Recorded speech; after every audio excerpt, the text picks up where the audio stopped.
नमस्कार। मैं doctor Mukesh Kumar Sharma, associate professor in zoology, सम्राट पृथ्वीराज चौहान गवर्नमेंट कॉलेज अजमेर। पिछली क्लास में हमने रेप्लिकेशन के लिए इम्पॉर्टेंट जो एंजाइम्स है, जो डीएनए पॉलीमरेजेज है, उसके बारे में हमने डिस्कस कर लिया था। आज हम इसकी मैकेनिज्म क्या है उसके बारे में हम लोग डिस्कस करेंगे कि किस प्रकार से सेल के अंदर रेप्लिकेशन का प्रोसेस पूरा होता है, यानी डीएनए का द्विगुणन किस प्रकार से होता है उसके बारे में हम लोग डिस्कस करेंगे। जैसा मैं बता चुका हूँ आपको कि बेसिकली होता क्या है कि एक डीएनए का जो स्ट्रैंड है वो टेम्पलेट की तरह काम करता है और उसके सामने और उसके अंदर जो न्यूक्लियोटाइड्स है उसके ठीक सामने कॉम्प्लीमेंट्री न्यूक्लियोटाइड्स जुड़ जाता है। जैसे फॉर एग्जांपल ये है। अब इसमें होता क्या है कि ये प्राइमर है, ठीक है, प्राइमर स्ट्रैंड है। प्राइमर स्ट्रैंड का जो OH एंड है उसके ऊपर क्या होता है, आपका नया न्यूक्लियोटाइड आते हुए जुड़ जाता है, ठीक है। फिर अगेन दूसरा न्यूक्लियोटाइड आ जाता है, ठीक है।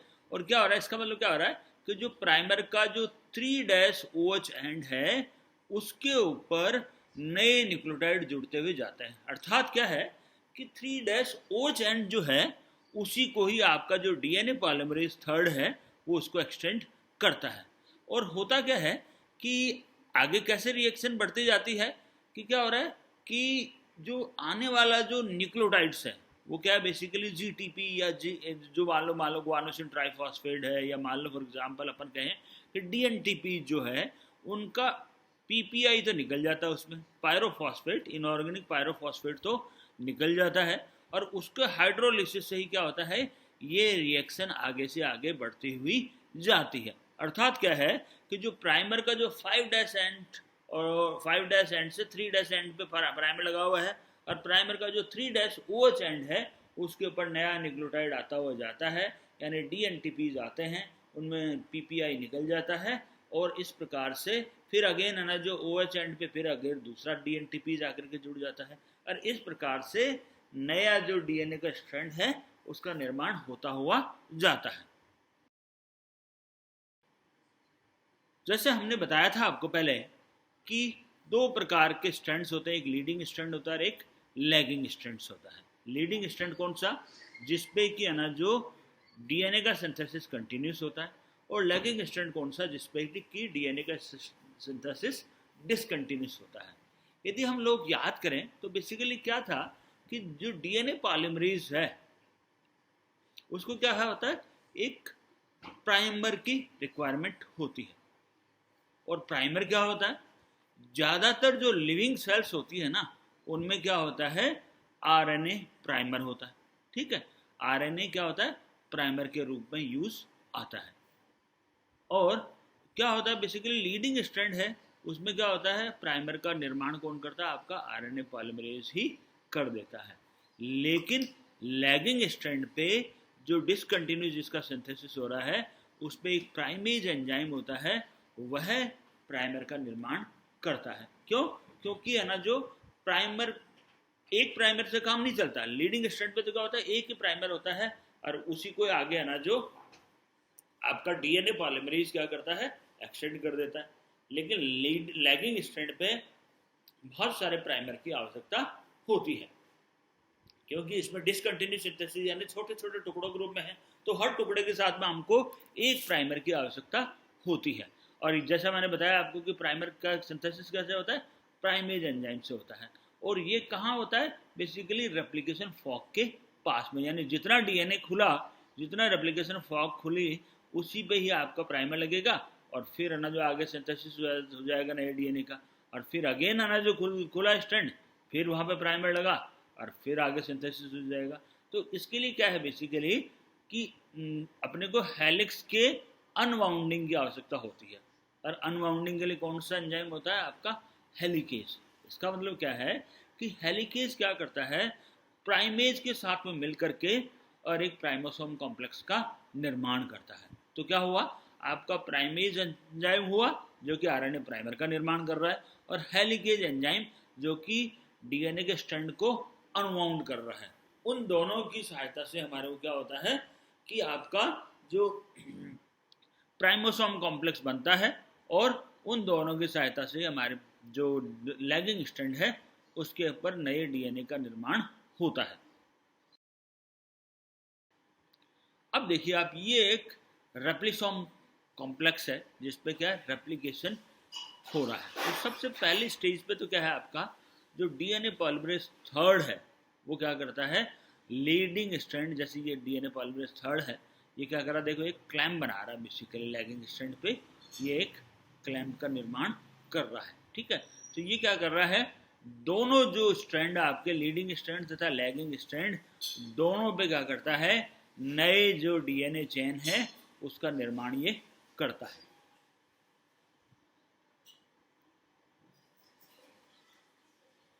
और नए जो डीएनए बने हुए की ग्रोथ जब रुकती है, जब आपका जो पॉलीमरेज थर्ड है वो आरएनए प्राइमर के पास में आ जाए। यानी क्या है, क्या हो रहा है बेसिकली कि ग्रोथ कब रुकेगी, जब आरएनए जो प्राइमर है, ठीक है, वो आपके पॉलीमरेज के साथ में जुड़ जाए। क्यों, क्योंकि बेसिकली आपका जो पॉलीमरेज है उसमें 5' to 3' ऑक्सोन्यूक्लियोज एक्टिविटी का अभाव होता है। ठीक है, और जैसा मैं बता चुका हूँ आपको कि जो पॉलीमरेज फर्स्ट है वो क्या करता है, आरएनए प्राइमर को हटाता है अपनी कौन सी 5' to 3' एक्सोन्यूक्लियोज एक्टिविटी की सहायता से, और ये क्या करता है, निक का ट्रांसलेशन करता है।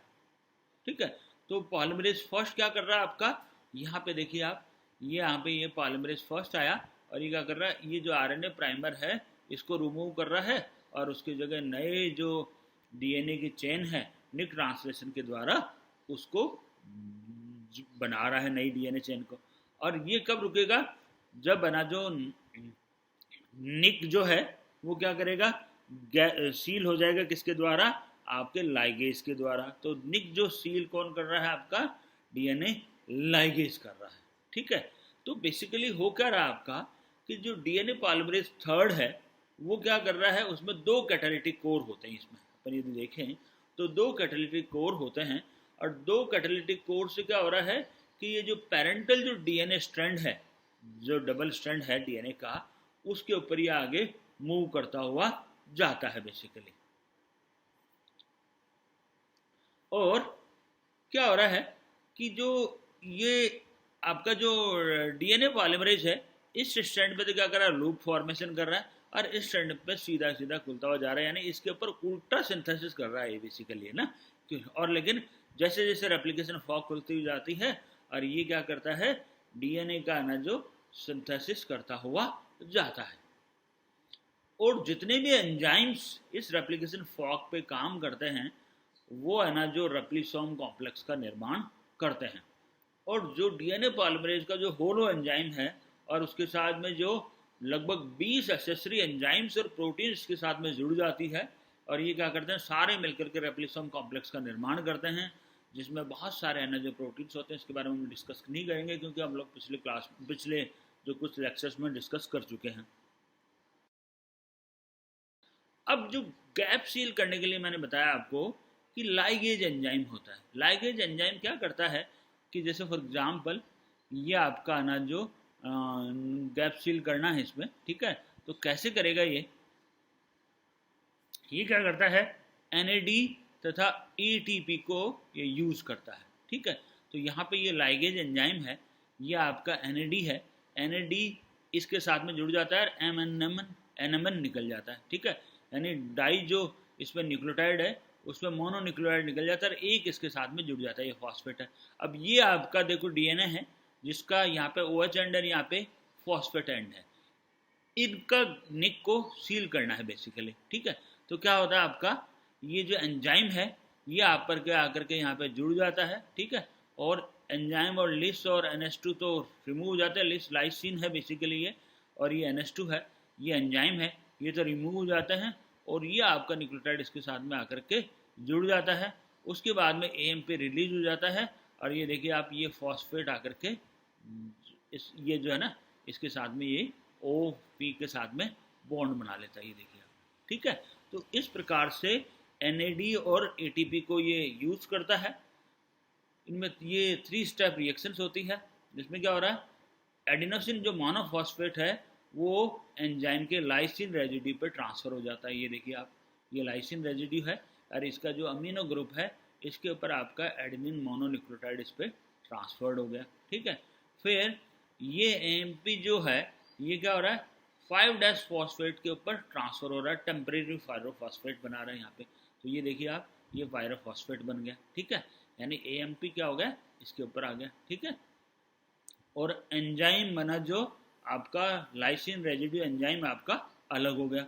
फिर AMP रिलीज हो गया और फास्फोडाइस्टर लिंकेज यहाँ पे बन गया, ठीक है। तो इस प्रकार से जो DNA लाइगेज है ये क्या करता है, गैप को सील करता है, और NAD क्या करता है, NMN बनाता है और एडिनोसिन इनोसिन मोनोफॉस्फेट बनाता है, और ATP क्या करता है, एडिनोसिन डाइफॉस्फेट तथा इनऑर्गेनिक पायरोफॉस्फेट का निर्माण करता है।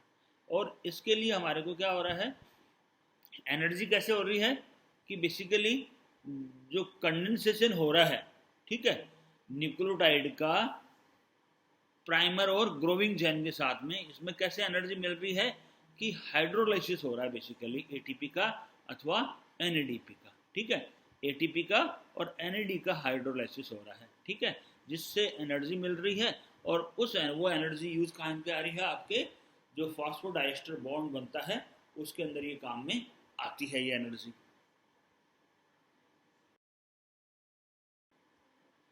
अब ये आपका एक DNA रेप्लिकेशन मॉडल हम बता रहे हैं कि क्या हो क्या रहा है बेसिकली, कि सबसे पहले तो क्या होता है इसमें, सबसे पहले तो रिलैक्सेशन ऑफ सुपरकॉइल्ड DNA होता है, यानी यहाँ पे क्या हो रहा है, ये स्ट्रैंड खुलते हुए जा रहे हैं और इनको खोलने के लिए क्या हो रहा है, ये जो बल है ना दोनों स्ट्रैंड के बीच में, ठीक है, ये जो कॉइलिंग है, ठीक है, इस कॉइलिंग का रिलैक्सेशन होना चाहिए, यानी ये खुलनी चाहिए। और ये खुलने के लिए आपको मैं बता चुका हूँ कि टोपोआइसोमेरेज एंजाइम होता है जो क्या करता है, ये जो आपके जो सुपर कॉइलिंग होती है उनको रिलैक्स करता है, ठीक है, उनको खोलता है। और ये दो प्रकार के एंजाइम थे, इनमें क्या था, एक आपका टोपोआइसोमेरेज फर्स्ट था और एक आपका टोपोआइसोमेरेज सेकंड था।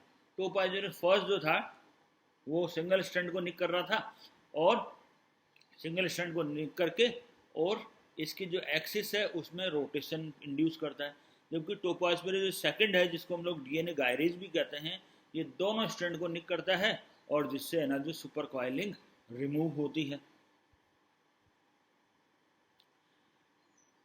दूसरा है denaturation and untwisting of the double helix. ये आपका जो यहाँ पे जो डबल हेलिक्स है इसके अंदर क्या हो रहा है, डीनेचुरेशन हो रहा है, यानी डीनेचुरेशन यानी ये दोनों स्ट्रैंड अलग हो रहे हैं, और जो ये डबल हेलिक्स है उसकी ट्विस्टिंग होती है, यहाँ पे अनट्विस्टिंग होती है, यानी ये दोनों स्ट्रैंड खुलते हैं। ये काम कौन करता है आपका, ये काम करता है आपका हेलिकेजेस, ठीक है। और हेलिकेजेस क्या करते हैं, ATP का हाइड्रोलिसिस करते हैं जिससे कि सिंगल स्ट्रैंड जो DNA होता है वो खुलता हुआ जाता है, और वो खुलता है कैसे कि अनट्विस्टिंग से खुलता है, ठीक है, जिससे डबल स्ट्रैंड DNA के अंदर क्या हो रहा है, सिंगल स्ट्रैंडेड DNA खुलता हुआ जा रहा है और वो उस स्ट्रैंड की अनट्विस्टिंग कर रहा है, और पीछे जो सुपर कॉइलिंग हो रही है यहाँ पे उसको कौन कर रिलैक्स कर रहा है, आपका टोपोआइसोमेरेज, ठीक है।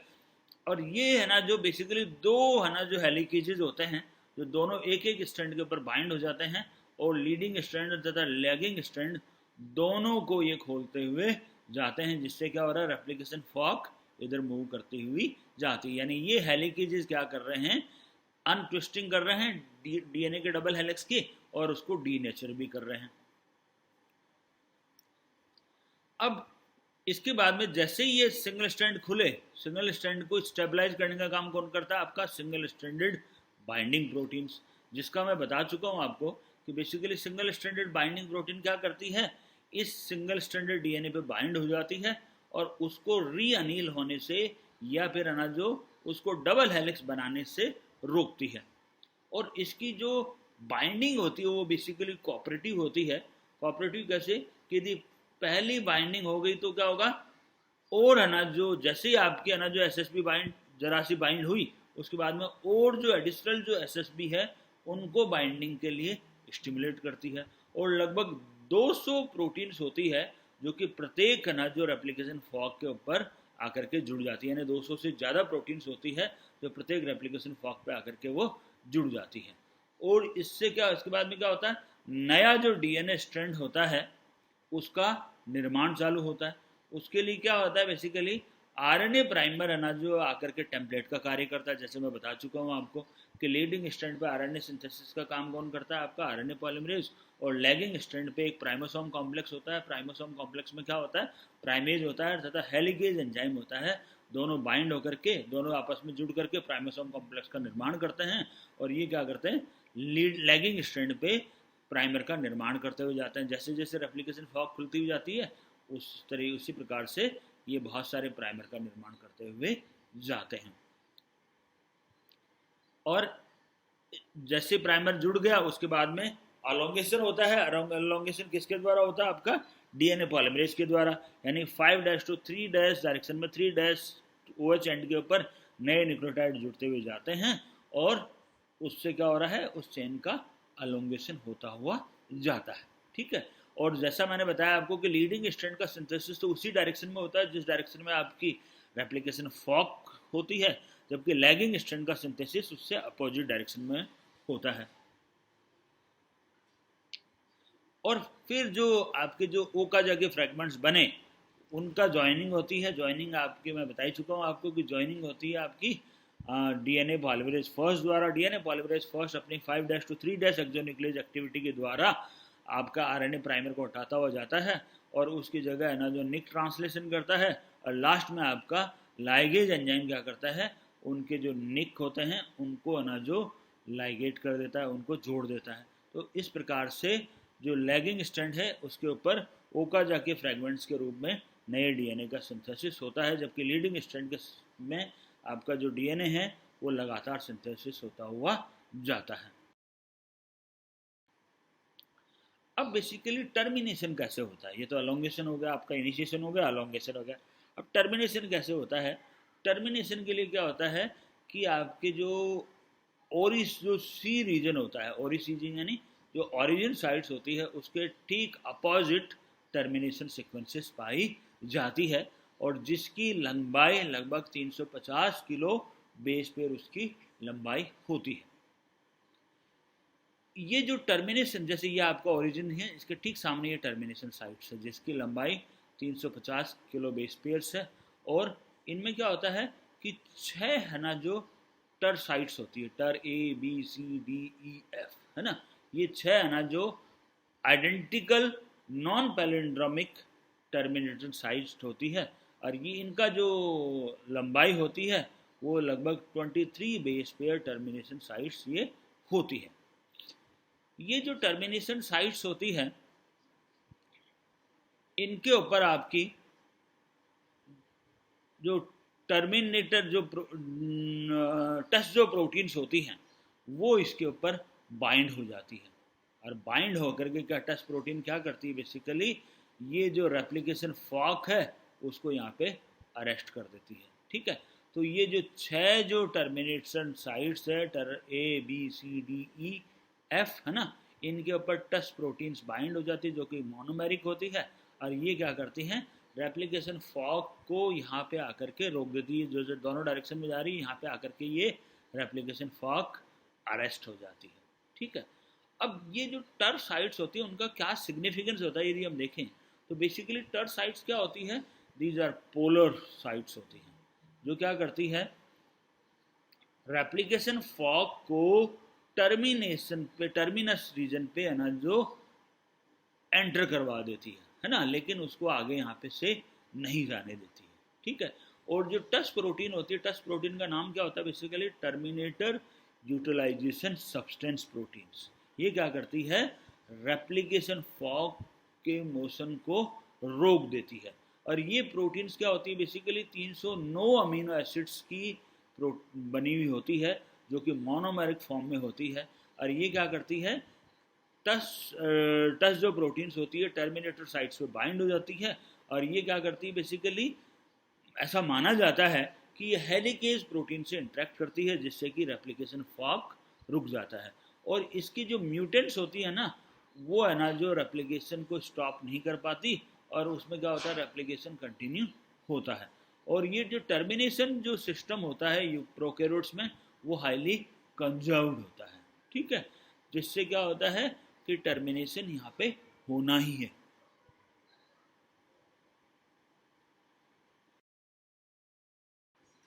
अब ये जो रेप्लिकेशन होता है ये हाईली फिडेलिटी भी होती है, इसमें फिडेलिटी मीन्स कि बड़ा एरर फ्री होता है। बेसिकली एरर फ्री कैसे माना जाता है कि जब लगभग 1 एरर मानी जाती है लगभग 10⁻³ और 4 बेसिस पे, है ना।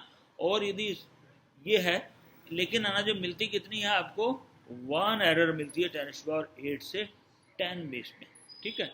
यानी क्या हो रहा है, एरर बेसिकली है कितनी, एक एरर है 10⁻³ to 4 बेसिस पे, लेकिन ये जो डीएनए पॉलीमरेज थर्ड होता है वो उसमें फिडेलिटी प्रॉपर्टी होती है, जिससे क्या होता है कोई एरर आ गई उसको भी ये रिमूव कर देता है। और रिमूव करे बाद में जो आपको जो मिलती है वो कितनी मिलती है, 1 एरर मिलती है 10⁸ से 10 बेसिस में, ठीक है। अब ये क्यों होती है डीएनए पॉलीमरेज में, डीएनए पॉलीमरेज में क्या होता है बेसिकली 3' to 5' एक्सोन्यूक्लियस एक्टिविटी पाई जाती है। ये बात कर रहा हूँ मैं डीएनए पॉलीमरेज थर्ड की, ठीक है।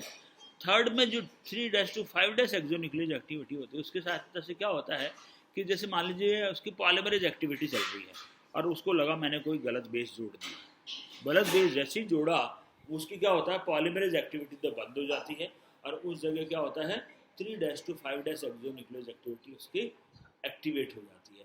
और उस एक्टिविटी की सहायता से क्या करता है वो जो गलत बेसिस हैं उनको रिमूव कर देता है और देन अगेन क्या करता है ये नए जो न्यूक्लियोटाइड्स हैं उनको जोड़ता है अपनी 5' to 3' exonuclease 5' to 3' polymerase activity की सहायता से।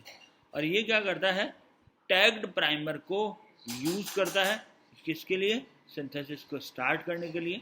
और इसमें क्या होता है बहुत सारे है ना जो रिपेयर एंजाइम्स भी पाए जाते हैं, ठीक है। और इसमें डीएनटीपीज का जो बैलेंस है वो कोशिका मेंटेन करती है, ठीक है। तो इस प्रकार से जो डीएनए पॉलीमरेज थर्ड है उसमें है ना जो ये प्रॉपर्टी होती है जिससे कि है ना जो डीएनए रेप्लिकेशन का प्रोसेस बिल्कुल एक्यूरेट हो और उसमें एक एरर हो लगभग 10⁸ से 10 बेस पेयर जब तक जुड़ जाएं तब उनमें केवल एक एरर मिलती है। और वो एरर क्यों होती है वो हमने देख लिया आपका, क्योंकि है ना जो इसमें है ना जो 3' to 5' एक्सोन्यूक्लियस एक्टिविटी होती है। तो आज हमने आपका डीएनए रेप्लिकेशन ख़त्म कर दिया है, ठीक है। आपको यदि इसमें कोई प्रॉब्लम हो तो आप मेरे ईमेल पे अथवा मेरे व्हाट्सएप नंबर पर कांटेक्ट कर सकते हैं।